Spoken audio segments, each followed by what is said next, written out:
Graças e paz, irmãos. Amém, amém e aleluias ao nosso Deus. Como é bom louvar o Senhor, como é bom receber do Senhor esse bálsamo que cura, esse bálsamo que acalma, que aquieta, que prepara o caminho, por que não dizer assim? Eu queria orar com você, queria falar com o Senhor mais uma vez, porque na verdade nós não saímos da presença dEle, nós continuamos na presença dEle, e o desejo de todo cristão deve ser esse, viver continuamente, 24 horas por dia, 7 dias por semana, na presença do Senhor. Já temos exaltado o Seu nome e vamos continuar fazendo isso. Feche os teus olhos, não se distraia, fale com o Senhor. Querido Deus, Pai de amor, Pai querido, obrigado por receber o nosso louvor.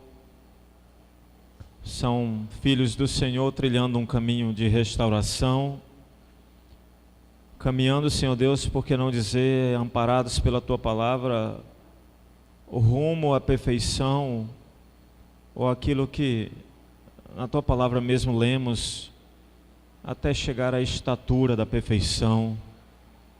E eu sei que isso quem dará é o Senhor, esse momento, essa consciência. Fica aqui conosco, porque sei que a Tua presença, ou na Tua presença diante do Senhor é o melhor lugar para se ficar.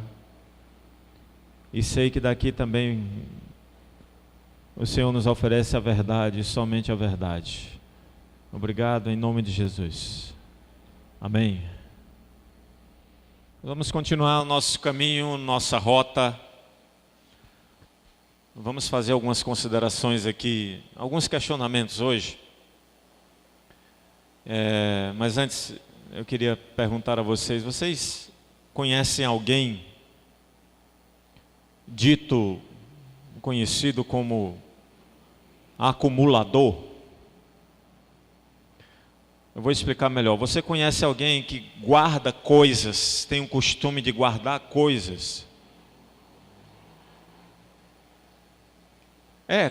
Coisas diversas, coisas quebradas, móveis, eletrodomésticos, coisas quebradas. Tem gente que guarda pequenas coisas, parafusos. Os parafusos enferrujam, as pessoas guardam, né? De repente eu vou precisar disso aqui lá na frente, né? Aí não pode ver uma coisinha que vai guardando, não, vou guardar isso, vou guardar aquilo. Tem gente que gosta de guardar sacola, saco de lixo, com ou sem lixo. Tem gente que guarda. Tem gente que guarda tampinhas diversas, né? Tem gente que gosta de guardar pote de sorvete. Reza a lenda que é para substituir a Tupperware, né? Para não emprestar a Tupperware, né? É uma seita, Tupperware é uma seita? Eu vou estudar melhor sobre a formação, né? Existe todo um ritual em torno dessas coisas. Mas tem gente que guarda tudo, né? A minha esposa disse que eu gosto de guardar papel. Ela já me ameaçou várias vezes de fazer uma fogueira santa lá em casa, né? O pior que ela faz, né? Ela não queima, mas joga fora. Tem gente que gosta de guardar embalagem. Tem gente que gosta de guardar papel de presente. Tem gente que gosta de guardar animais. Eu não sei se a minha sogra já chegou, mas eu vou revelar aqui. Quando eu conheci a Socorro, que eu comecei a frequentar a casa dela, ela tinha 13 gatos. Ela acumulava gatos. É um número pequeno, né? É fácil criar 13 gatos, né? Eu imagino o tamanho da caixa de areia que você tem que ter em casa para poder guardar esses 13 gatos. Mas você sabia que isso... pessoas que guardam entulho, né? Algum tempo atrás eu assisti um programa era um canal de TV fechado. Gosto muito dessas curiosidades, né? E o programa foi exclusivo sobre pessoas que gostam de guardar, de acumular coisas.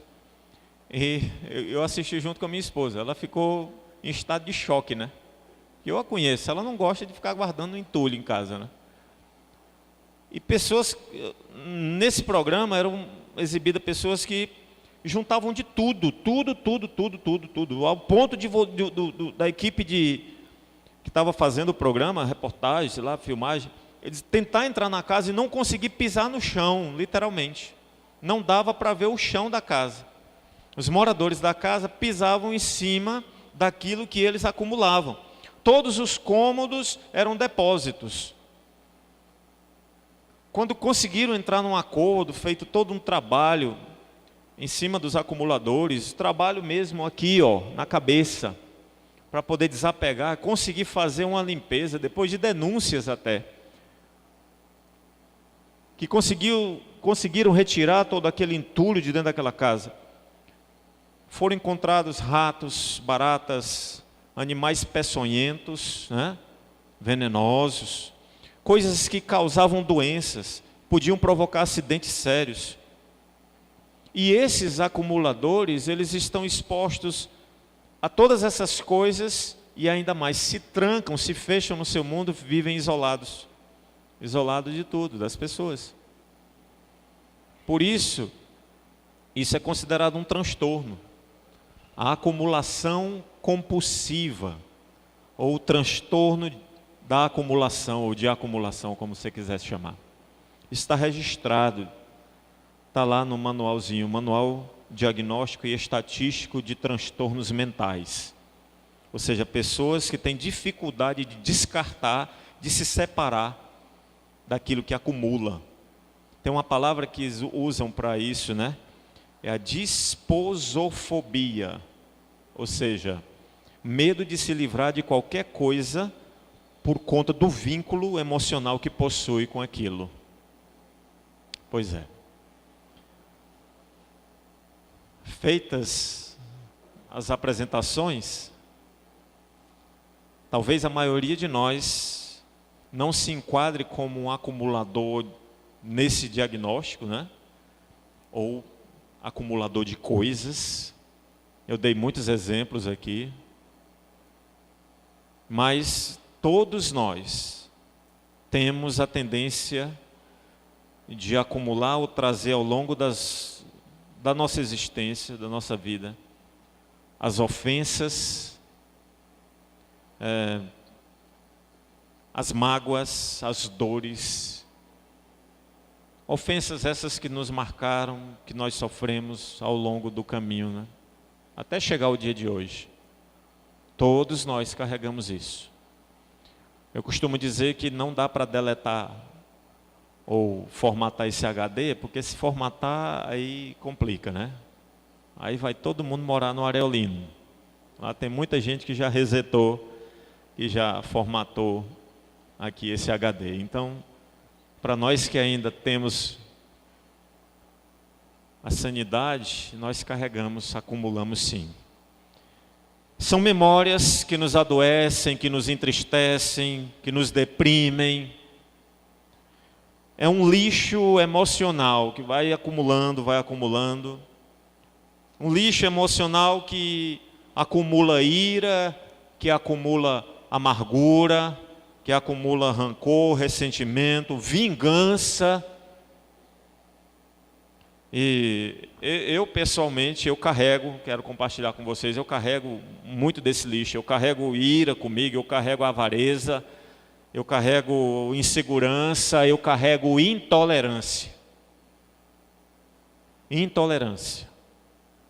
Talvez de todos esse seja o meu maior combate. E nesse sentido, todos nós somos acumuladores. Não interessa a sua idade ou o que aconteceu na sua vida. Essa é a triste condição humana nesse mundo. Ou a triste condição humana destituída por conta do pecado. O mundo, queridos, ele não é justo. A palavra de Deus já nos diz isso. O mundo ele não é justo. O mundo, ele vive de forma disfuncional. E por conta disso, por conta dessa maneira de viver, eu garanto para vocês que as pessoas vão errar com você. O mundo não é justo. Se o mundo vive de forma disfuncional, então preste atenção. As pessoas vão te decepcionar. Especialmente aquelas mais próximas a você. E você certamente vai decepcionar as pessoas. Você vai ferir as pessoas. Você vai causar dor. Você vai causar sofrimento nas pessoas ao seu redor. Isto é uma certeza. Isto é uma certeza, é uma verdade. Todos nós carregamos o peso nas costas, os fardos pesadíssimos das ofensas que nós sofremos, das ofensas que nós causamos. Histórias não resolvidas, recheadas, carregadas de amargura, de ressentimentos, de vícios, maus hábitos, nos acompanham até hoje. Então, qual é o peso do teu fardo? O que tem mais dentro do teu fardo?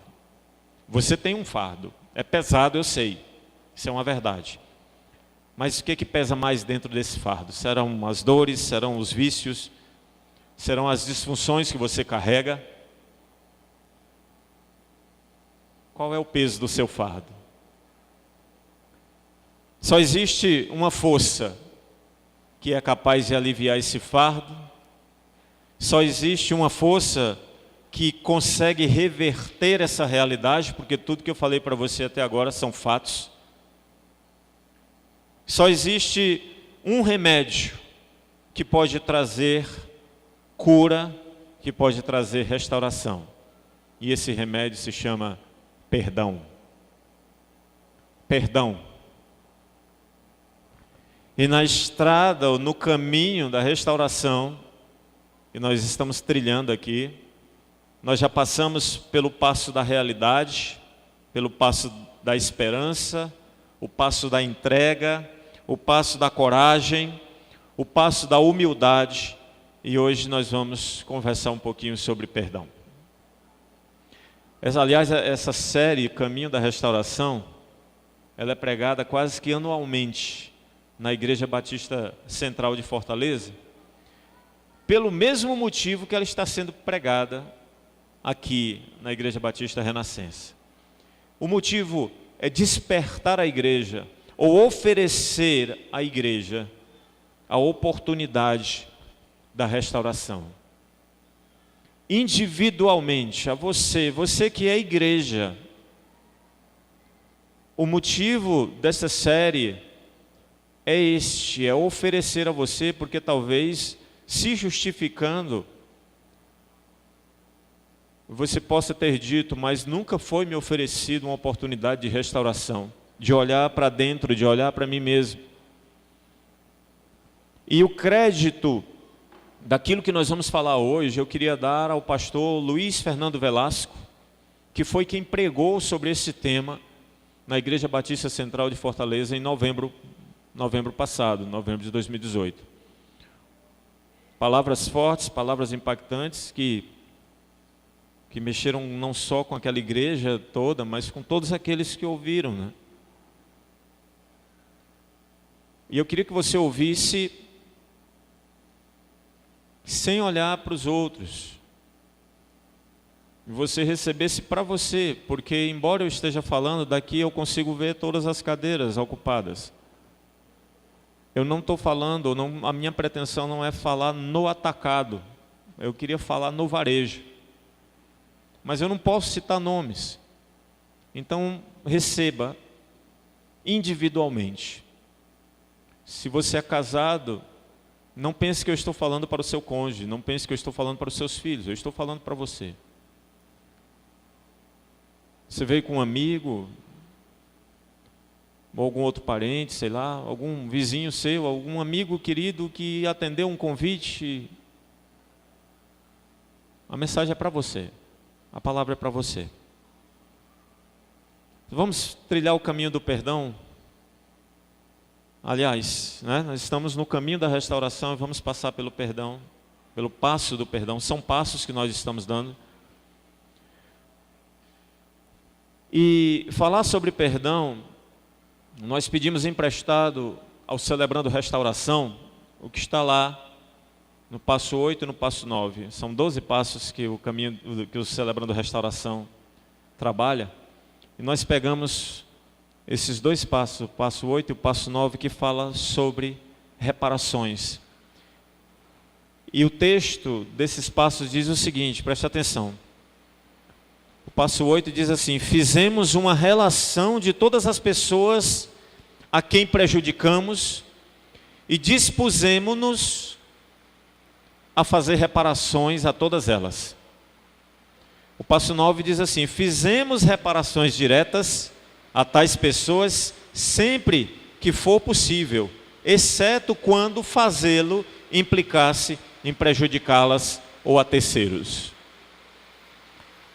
E aqui a nossa caminhada, o caminho da restauração fica mais emocionante, porque agora tem a ver somente com você. Se você quer crescer, ser transformado e ter a sua vida restaurada, não existe atalhos a não ser pegar o caminho do perdão, de perdoar as pessoas que te feriram e pedir perdão às pessoas a quem você feriu. Eu quero compartilhar um texto que está na palavra, na carta de Paulo aos Efésios, no capítulo 4. Abra sua Bíblia, no capítulo 4. Efésios, capítulo 4. Nós vamos ler os versículos 31 e 32.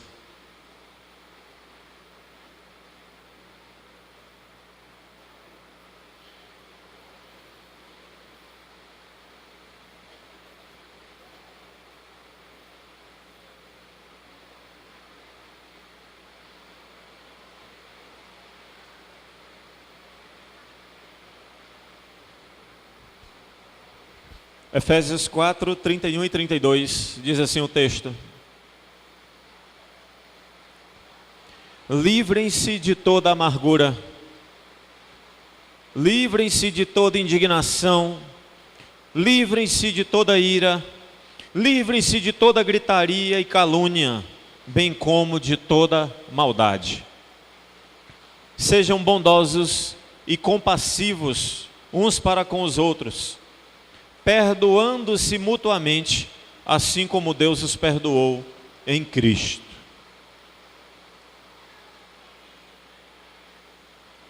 O pastor vai começar pelo conceito. O que é perdão, então? Na verdade, eu gostaria de dizer o que não é perdão. É mais fácil assim. Sabe o que não é perdão? Não é perdão, é você achar, você dizer que não aconteceu nada. Não, está tudo bem. Isso não é perdão. Perdão não é você dizer, ou você querer que o outro mude. Isso não é perdão.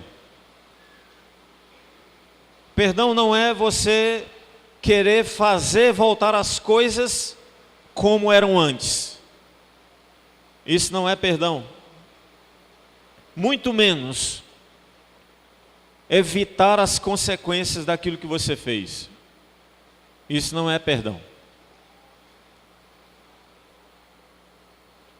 Eu poderia pegar o passo do perdão, essa passada que nós vamos dar, dividir em duas partes e dizer o seguinte: a primeira parte seria perdoar quem me ofendeu.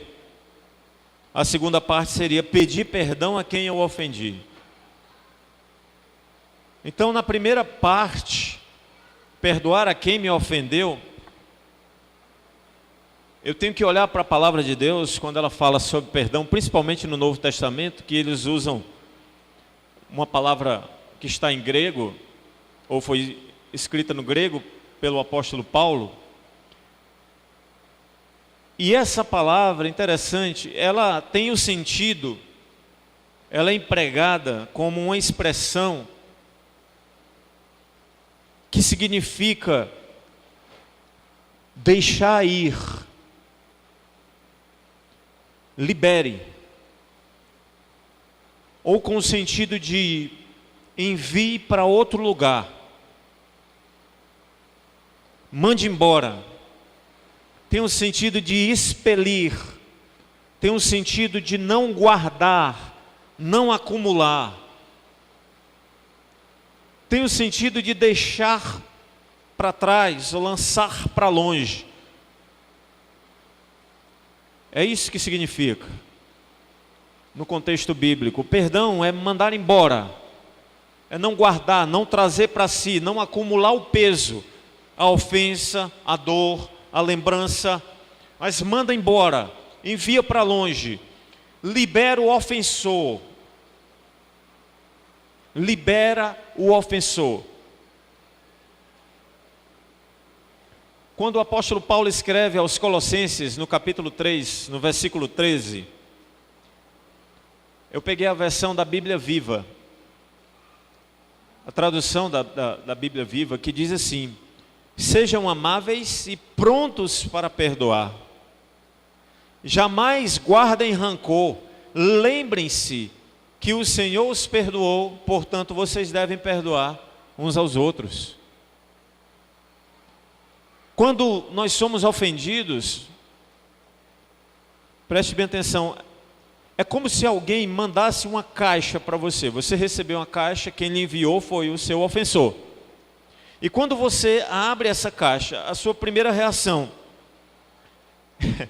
é mandar a caixa de volta com uma ofensa maior. É devolver aquilo numa proporção maior. Se não for essa a sua primeira reação, então a segunda reação é você acumular aquela ofensa que veio naquela caixa, é você acumular aquela lembrança, é você acumular aquela dor. A sua reação então, se não é de devolver numa proporção maior, é acumular. Aí você se torna um acumulador.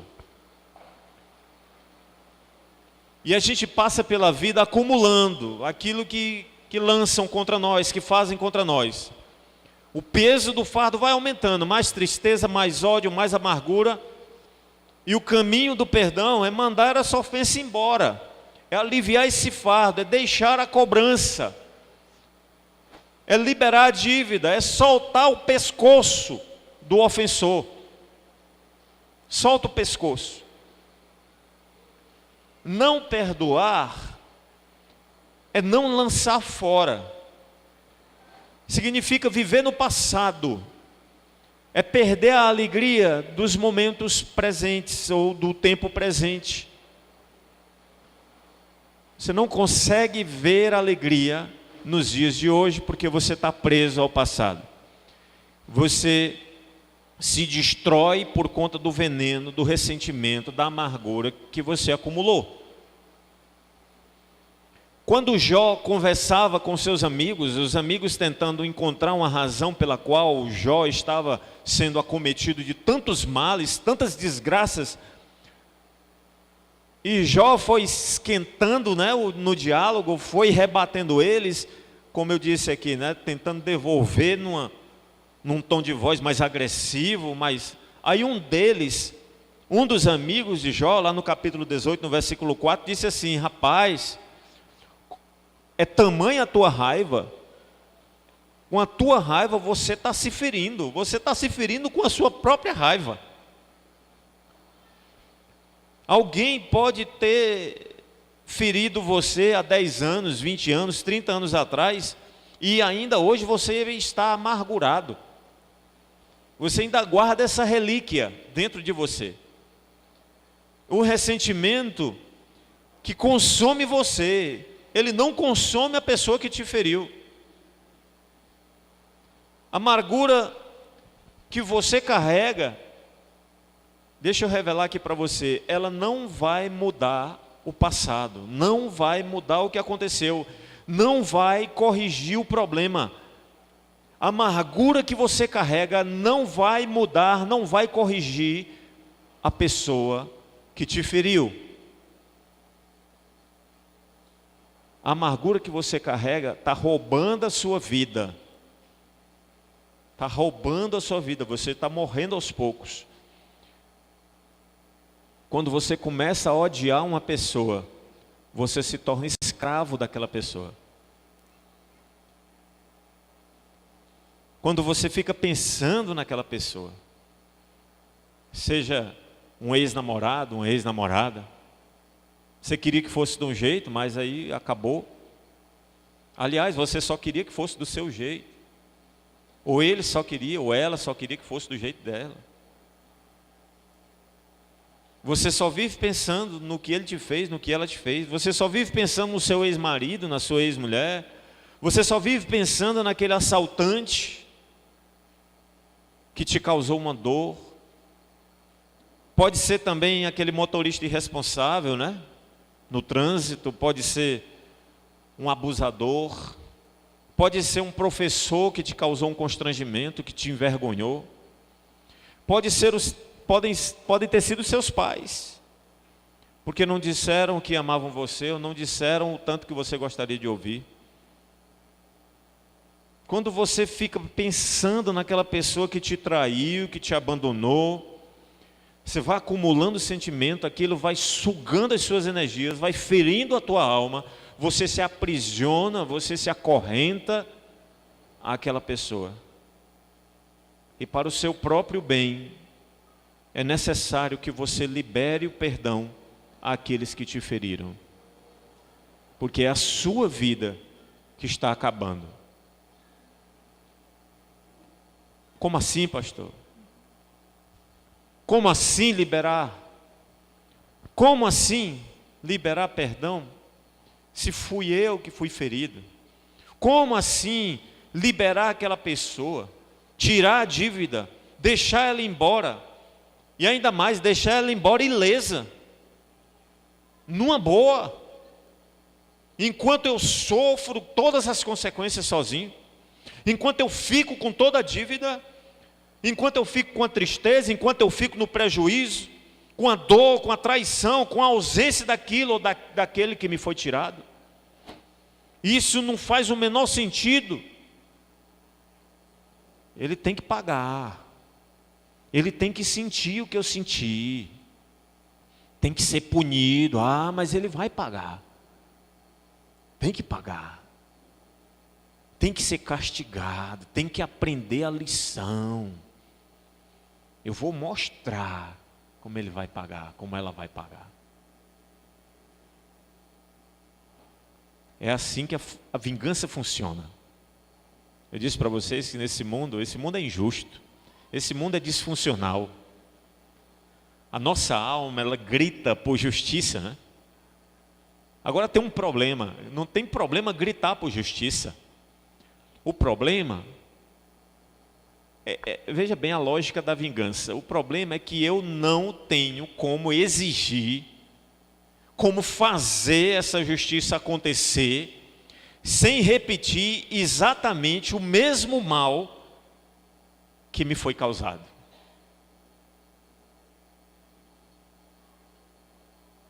Só vou estar satisfeito quando eu estiver vingado. Quando eu me vingar.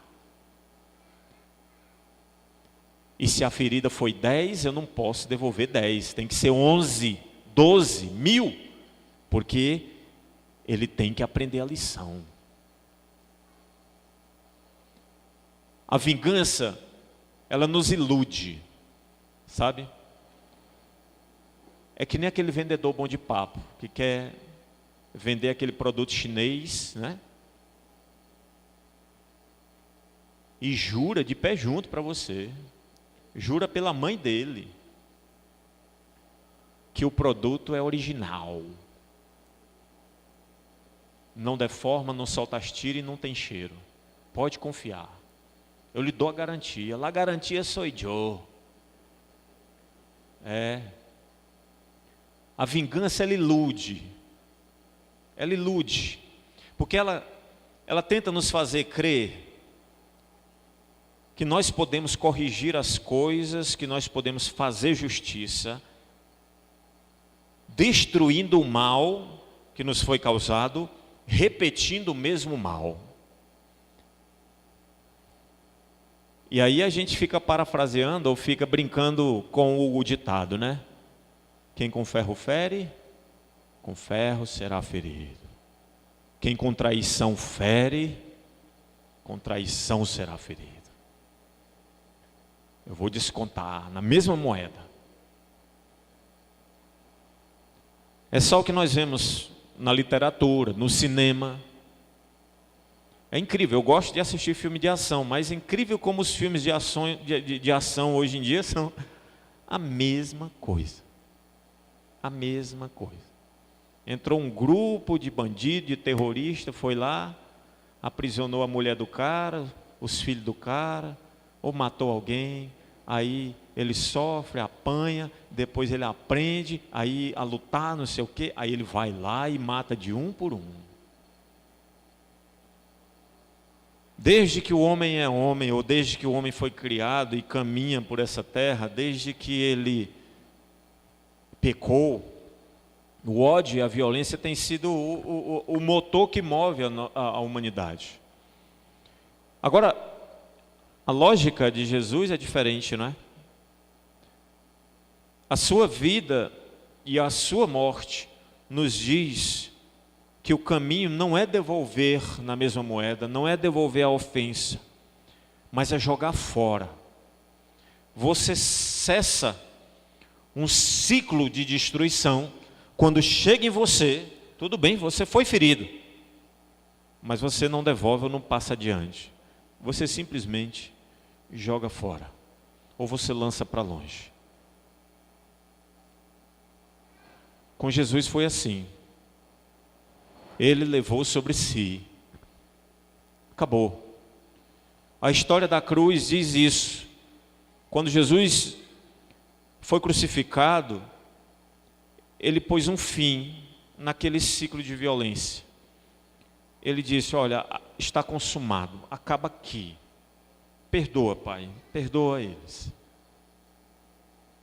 Então, Jesus tirou a dor e a vingança de circulação, tirou de circulação. Ele colocou em andamento uma nova força na terra, até então desconhecida, que é a força do perdão, a força da graça, do amor incondicional. Então, qual é a força que atua hoje na tua vida? Receba essa pergunta como um questionamento para você olhar para você. Qual é a força que atua na sua vida hoje? É a força da vingança, da violência, do pecado, da dor, da culpa? São as amarguras que fazem a sua vida hoje ter um gosto insuportável? Ou será que a sua vida é doce porque é regida pelo perdão, pela graça, pelo amor incondicional? Isso porque eu tenho que perdoar os meus ofensores. Agora, eu também tenho que pedir perdão e tenho que fazer reparações. Eu dividi o passo do perdão em duas partes. A segunda parte, eu tenho que pedir perdão e fazer reparações. E esse é o outro motivo. Motivo para que a minha vida volte para o caminho da restauração. Motivo para ser restaurado. Quando nós focamos somente naquilo que fizeram contra nós, é como se estivéssemos cegos. Cego para perceber que eu também não sou justo. Eu também não sou justo. Se o mundo é injusto, eu também não sou justo. Eu tenho que entender que eu também erro. Que eu também ofendo as pessoas, que eu também entristeço as pessoas, que eu também decepciono e que eu machuco as pessoas. Eu preciso viver perdão de forma integral. Viver perdão de forma integral é como na Bíblia, 70 vezes 7, é todos os dias. Pense nisso. Por quê? Porque eu me acho superior àquele que me feriu? Porque eu sou superior. Quem foi que me colocou como juiz nessa situação?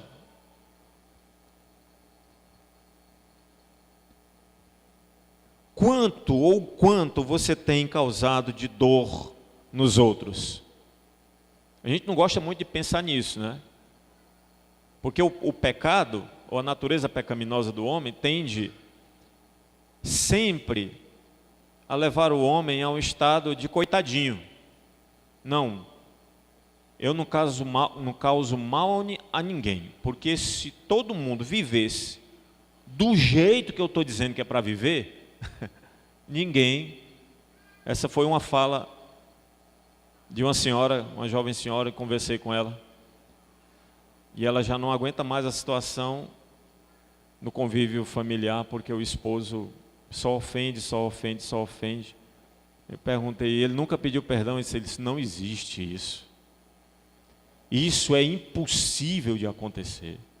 Não existe essa palavra, muito menos essa atitude na vida dele. Isso vem de longe, na vida do pai, na vida do avô, porque tudo tem que ser do jeito dele. Tudo tem que ser do jeito dele. Agora imagine o quanto de mal você tem causado às pessoas. O quanto você acumula de atitudes, de posturas, de ações que ferem as pessoas. Porque o fardo que eu e você, nós carregamos, ele é cheio dessas coisas também, sabia? Ele pesa justamente por causa das minhas atitudes, por causa das minhas posturas, por causa das minhas ações essas que ferem, que prejudicam, que causam dor nas outras pessoas. O meu fardo se torna pesado por causa disso também. O que você acha mais difícil? Qual é a parte mais difícil? Você acha que a parte mais difícil é você perdoar? É você lançar fora o que te fizeram? Você acha difícil liberar a pessoa? Eu acho que o mais difícil é olhar para mim mesmo.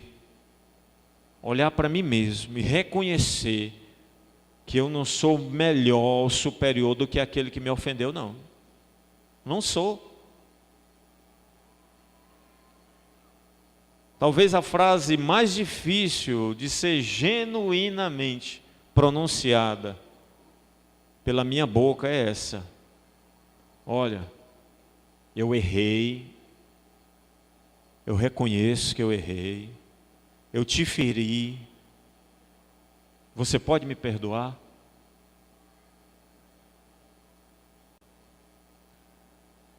Esta é uma frase difícil de ser genuinamente, porque também tem encenadamente, mas genuinamente pronunciada pela minha boca. Para eu dar um passo de perdoar alguém, isso é muito importante. Para eu dar esse passo, eu preciso admitir que eu também erro.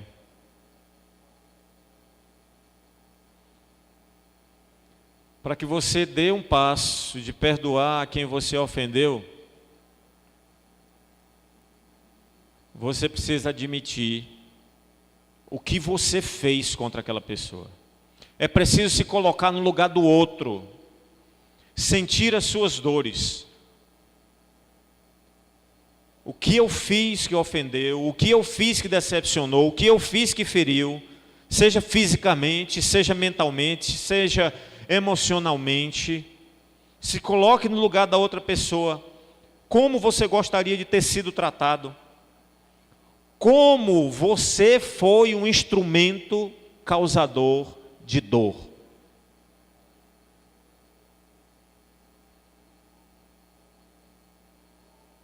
Para eu dar um passo para poder perdoar, para perdoar a quem eu ofendi ou pedi perdão também, eu preciso reconhecer o meu estado, a minha fragilidade.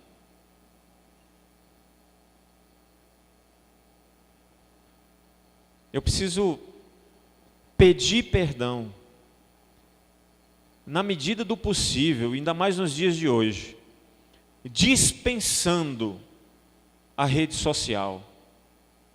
Pedir perdão pela rede social, para mim é uma coisa assim, incompleta. Pedir perdão àquela pessoa a quem você ofendeu, pessoalmente, na medida do possível. Não é demandar, não é exigir ser liberado. Uma vez eu vi uma pessoa pedindo perdão para outra. Eu estava presente, sabe? Já tinha demorado uma barbaridade. E quando o ofensor se dispôs a ir lá, ele foi assim, ó,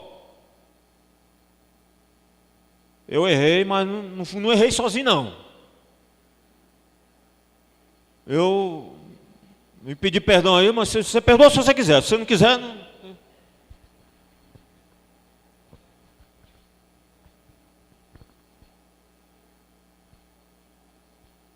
Não é demandar, não é exigir ser liberado, não é tentar ir embora para poder se esquivar dos danos ou de ouvir algumas coisas, né? Pedir perdão para a pessoa a quem você ofendeu é se humilhar e reconhecer para o outro como você errou, causando dores, causando consequências. Eu fiz um desabafo na classe dos homens, porque nós estamos trilhando um caminho de restauração já há algum tempo, meus irmãos. É algo que clama, que grita. Acredito que é o Espírito clamando pelo Espírito do Deus vivo, como diz o salmista. Um avivamento, ele é necessário na igreja de hoje, esteja ela onde estiver, inserida onde estiver. E nós tivemos um período muito bom, né?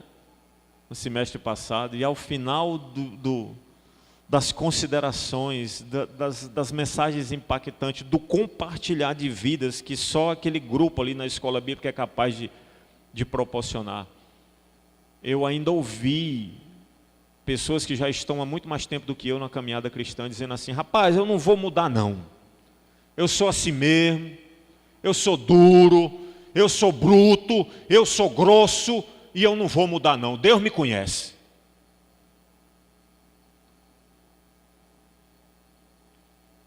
É como se eu estivesse numa cruz do lado de Jesus também.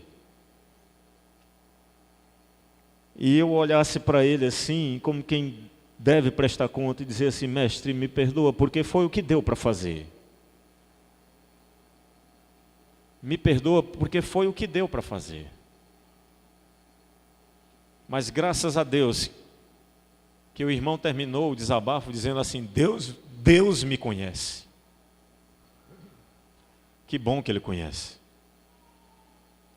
Porque você não tem como fugir das consequências. Para dar o passo de perdoar quem você ofendeu, é importante que você assuma a responsabilidade pelo que você fez. Que você faça reparações. Reparações. Você feriu a sua família? Faça reparações. Mude o seu comportamento. Você está disposto a fazer o possível para corrigir, para reparar, para repor o que foi tirado.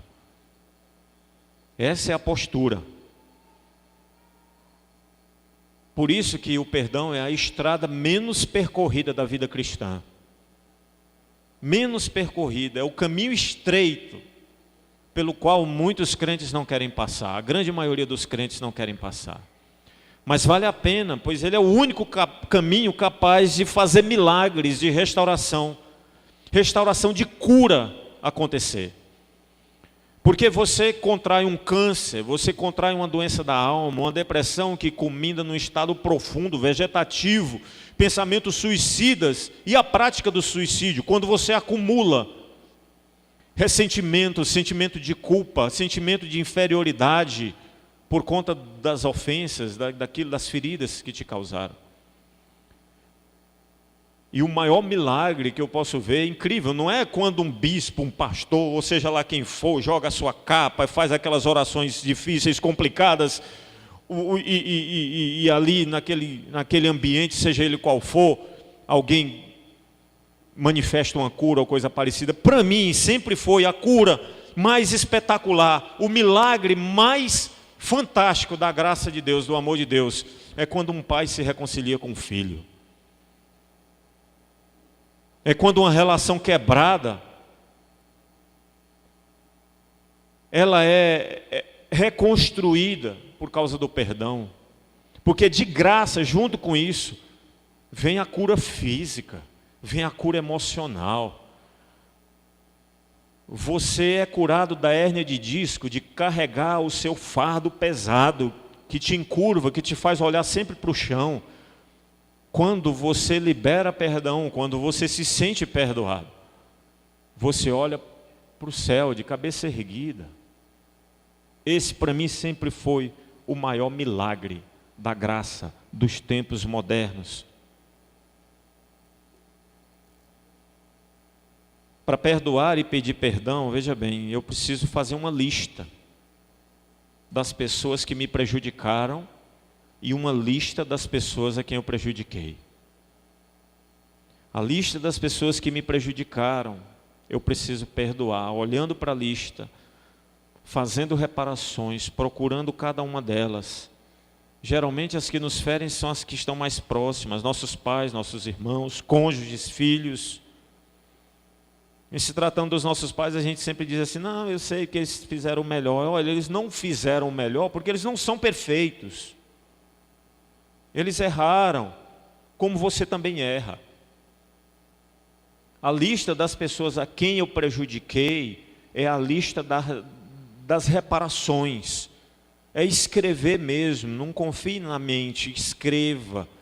Faça os questionamentos. Há alguém a quem eu deixei de pagar uma coisa? Há alguém com quem eu quebrei uma promessa?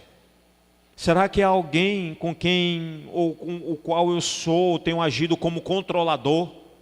Controlador, estou controlando a vida dessa pessoa. Hoje na escola bíblica, falando da criação do homem, compartilhava com os irmãos ali no entorno um texto que nós lemos, quando o Senhor profere ali as consequências do pecado do homem e da mulher, e para a mulher ele diz, olha, você sentirá dores, vou multiplicar as dores do parto.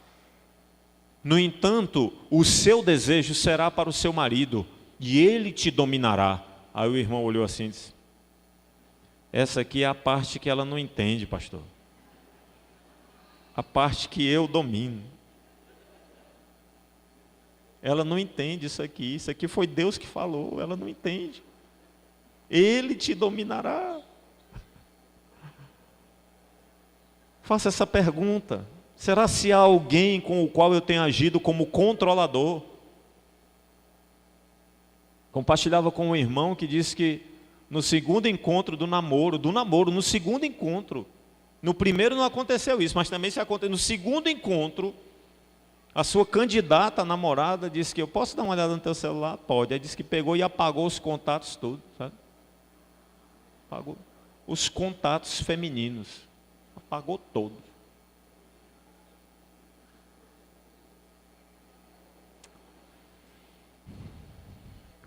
Há alguém com o qual eu tenho agido como controlador, seja esposa, um filho, um irmão, um empregado, um amigo, há alguém de que eu tenha sido extremamente crítico, verbalmente, fisicamente, emocionalmente abusivo.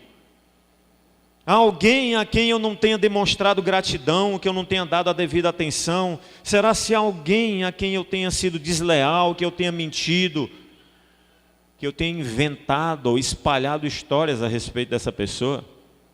Faça uma lista. Faça uma lista. Agora considere que perdão ele não é um ato isolado. Ele é um processo que leva muito tempo, porque existem muitos fatores envolvidos, existem muitas dores, e não pode ser feito de qualquer maneira, precisa de oração, você tem que pedir a Deus para que dirija todo esse processo, precisa pedir uma intervenção direta do Espírito Santo para você, na sua vida. E também você tem que entender que há coisas que não será possível serem feitas, há reparações, há encontros que não poderão mais ser feitos, porque, como disse lá no passo do Celebrando Restauração, você só pode fazer reparações desde que isso não cause danos para terceiros, para as partes envolvidas.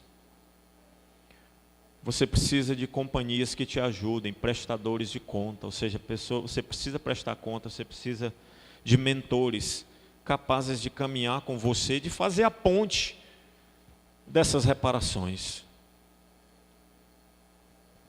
Agora, você precisa também entender uma coisa. Essa é uma lista de um nome só. É outra lista que você precisa fazer. É a lista da pessoa que é mais prejudicada e que precisa de restauração, que é você mesmo. Coloque seu nome lá. Ore por você. A pessoa mais prejudicada em não experimentar o perdão não é outra pessoa, é você mesmo. A gente ora cheio de mágoas, carregando um fardo pesado e dizendo assim: eu sei, Senhor, que ele vai se arrepender, vai vir me pedir perdão. Porque eu sou crente, eu tenho o Senhor. Engano.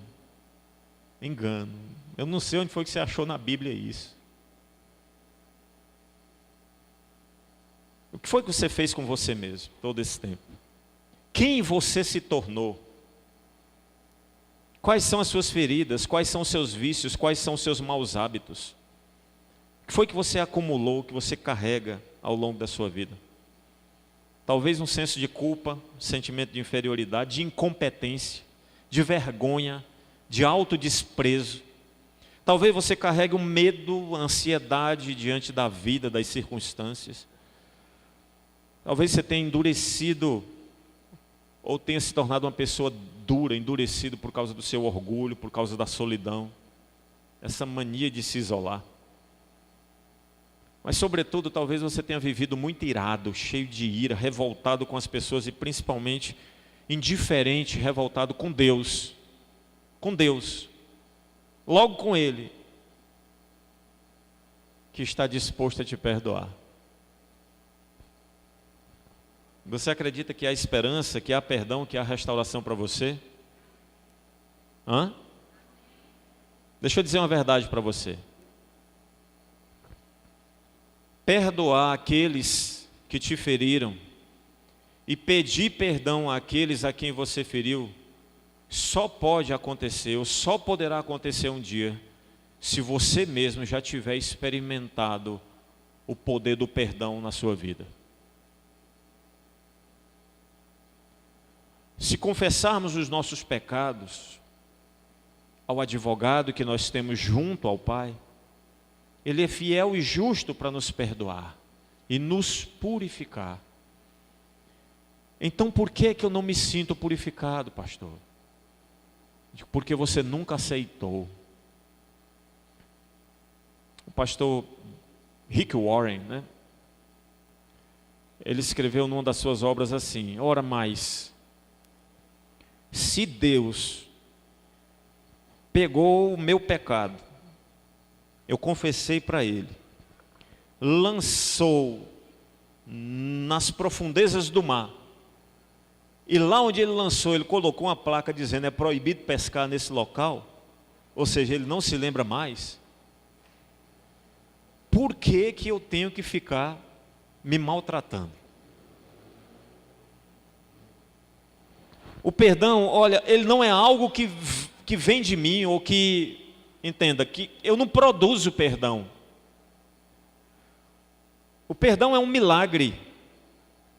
É um milagre que flui através de mim e passa para o outro. Só que eu tenho que estar no caminho, na rota dele. Eu tenho que entrar no curso, para que ele passe por mim e vá em direção ao outro. Se você não está vivendo no perdão, você não tem como passar isso adiante. Se você ainda se maltrata, se você ainda carrega culpa suficiente para te matar, você não aceitou o perdão na cruz. Você precisa se converter no mais preciso, real e verdadeiro sentido da palavra. Você precisa mudar o seu curso, renovar a sua mente para receber a boa, perfeita, agradável vontade de Deus para você. A boa, perfeita e agradável vontade de Deus é que você seja e se sinta perdoado por Ele. Você só pode perdoar, só tem condições de perdoar se você vive perdoado. Se você sabe quem você é, se a sua identidade hoje é cristocêntrica. Eu sou amado, sou perdoado, sou justificado, sou remido, sou nação santa, sou povo de propriedade exclusiva de Deus, sou co-herdeiro com Cristo. Quando você se sente, mais ainda, quando você vive assim, você consegue passar isso adiante. Deixa eu falar uma verdade para você, é preciso que você entenda isso. Perdoar não é mais uma obrigação para ser perdoado. Isso não funciona. Você não libera as algemas, não solta o pescoço do outro fazendo nesse joguinho de barganha. Sabe qual é a real? Se você não consegue viver no perdão, você se acha superior aos outros. Você não entendeu o que é a graça, você é escravo de si mesmo, você é escravo da sua autojustiça.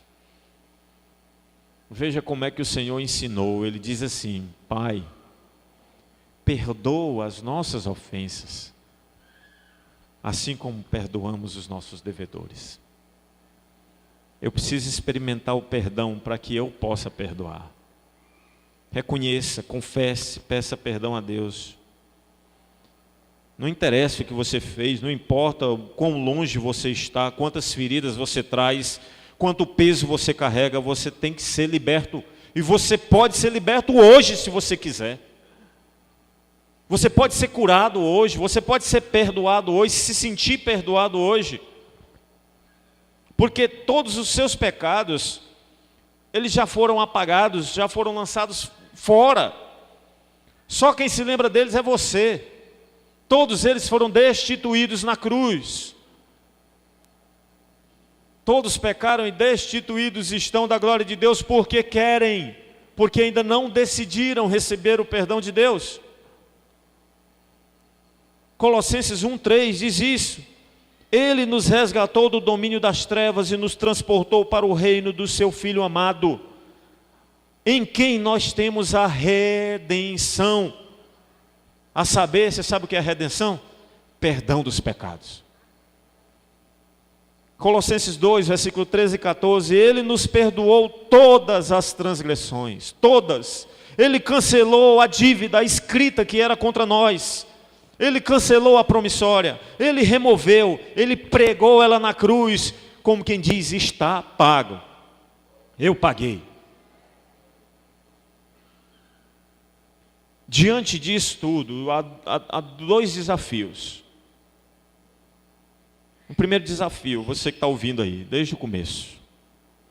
Eu pergunto para você, quem gostaria hoje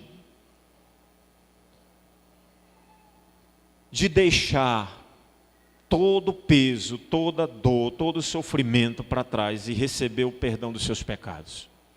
Quem gostaria? Quem gostaria de aceitar o que Jesus fez por você e recomeçar um caminho de restauração? Quem gostaria? O Senhor diz assim: venham a mim todos os que estão cansados e sobrecarregados, e eu vos darei descanso. Tomem sobre vocês o meu jugo e aprendam de mim, que sou manso, sou humilde de coração, e vocês vão encontrar descanso para suas almas. Esse é um convite, porque você foi perdoado incondicionalmente. Agora você tem condições de perdoar, se você quiser. Eu estou perguntando mesmo: quem gostaria de se converter, ou de converter a sua rota, de mudar para um caminho que conduz a Jesus Cristo, onde você oferece a sua vida para Ele guiar? Esse é um convite. Há alguém aqui nessa noite que gostaria de entregar a sua vida ao Senhor?